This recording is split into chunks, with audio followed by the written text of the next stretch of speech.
Well,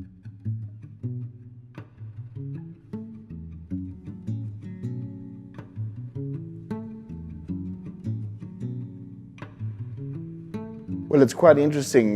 We were based in Johannesburg at the time, and we decided that we'd like a lifestyle change and we wanted to move down to the Lowveld. And I researched and found out that tree nuts was going to be one of the fastest growing agricultural commodities worldwide. I obviously identified that macadamias could grow in the Lowveld, and that's how it started. We identified a farm, we went down there and we bought it and we built it from there. So, not much more than that. Macadamias is a great investment. There's no secret of what the returns are. They've been widely publicized. I believe they're outstripping the all-share index year on year. Obviously, many people have asked the question as to when the bubble is going to burst. I think it's important to note the facts around where we positioned as far as the tree nut basket is concerned. The tree nut basket consists of almonds, pistachios, Brazil nuts, and obviously macadamias being one of them. The percentage that macadamias constitute of that tree nut basket is only 1.4%. Now that explains how much growth potential we've got within the tree nut basket industry. So I believe the longevity of the industry will continue. Like any plantation farming operation, it's an investment for life. And that's why the foundation phase is so important in the preparation. But the returns on investment once the trees are in full production are massive.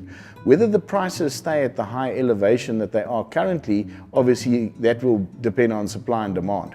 The supply and demand at the moment is that the demand is outstripping the supply, hence the inelasticity in the market. We're just over 700 commercial macadamia farmers in South Africa. I believe the last statistic is that we have got 34,000 hectares planted in South Africa.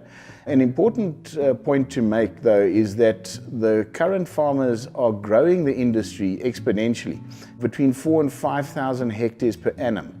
So obviously with this kind of trajectory, you can see why we've taken the top position as the world leader, and you can see where we're going to in the future. So I think we are really stamping our authority on this industry as far as the production element is concerned.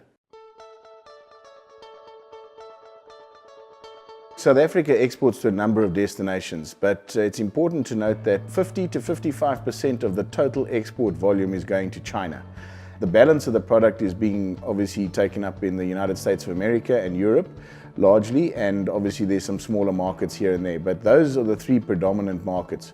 With the volume of nuts that are going to be coming through from South Africa, we need every market we could possibly get. Obviously there's going to be a period of time where there's going to be so much nuts that the processing factories within the country are going to be under pressure. The challenges facing various processors are obviously it's capital intensive to kit out factories, so that's obviously got to be taken into account.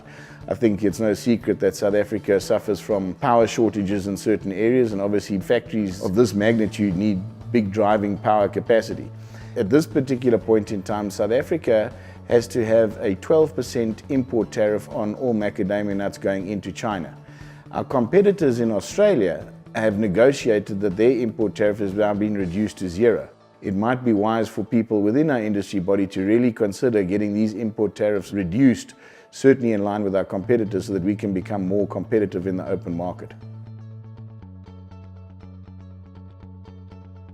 I do believe that the processors in South Africa, and certainly Valley Macadamias, we're going to be investing largely in new capabilities and new capacity to carry on with the vertical line of integration. We felt that it was necessary to do just that because, you know, it's not just about the farming, it's about the processing and the element around that, as well as the exporting. And down the line, when this is one of the elements that we're going to be looking at going forward within our group, is the value adding. You know, at the end of the day, we're trying to create the value add to remain in South Africa. So for that to happen, that is an extension of the agri-processing facility.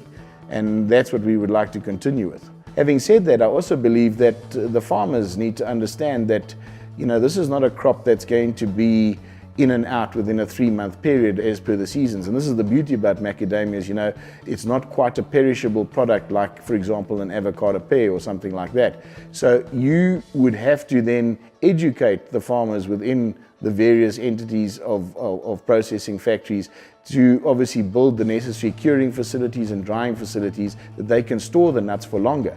To deliver all your product in a 3-month period doesn't always suit the markets. I mean, for example, China, 85% of the product is sold in February, which is the Chinese New Year. Now, they are complaining that we're delivering nuts in June and July. They've got to shell out the cash flow, if you don't mind me saying, and then they've got to hold on to the product until next February. I think we got to self-reflect and see how we can educate to get this industry into doing a 12-month cycle. And basically that's going to come around just by process of the fact that there's going to be so many nuts. So I think with that coming into effect, I said the processors will obviously plan accordingly.